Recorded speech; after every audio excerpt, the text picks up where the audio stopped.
Hi, I'm glad to see you. Let me tell you a true story about something I witnessed personally during my first business trip to England in February of 2005. My trip spanned a weekend, so I decided to take the train to London on Saturday to do some sightseeing, and one of the places I visited was the Queen's Gallery at Buckingham Palace.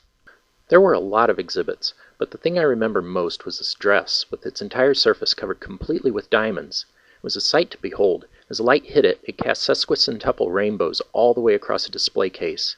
This animation doesn't do it justice, but you get the idea. As I was moving on, I heard two other tourists behind me. Speaking amongst themselves in hushed British accents, they decided to take their discussion to the attendant on duty.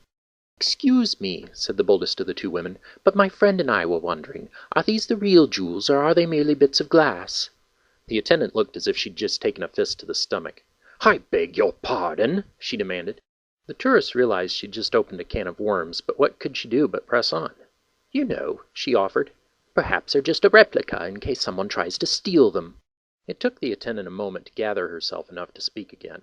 When she finally did, it all spewed forth in an angry tirade. "Outrage! Absolute outrage!" I don't remember everything she said, but it went on for a while, a long string of the best retorts she could conjure off the top of her head.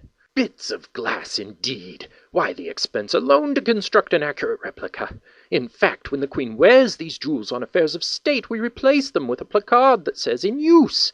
Bits of glass!" When the attendant finally stopped to catch her breath, she glared at the pair of tourists with a look that just dared them to have the audacity to say anything more. The tourist allowed a moment of silence to pass before clearing her throat and stating matter-of-factly, "Well then, I shall view them a second time with renewed interest." "Indeed!"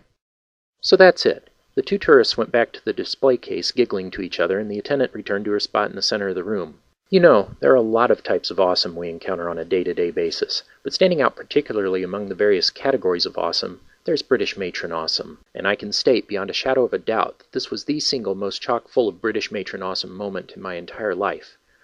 That's my story, and now you've experienced it too. Thanks for taking this journey with me.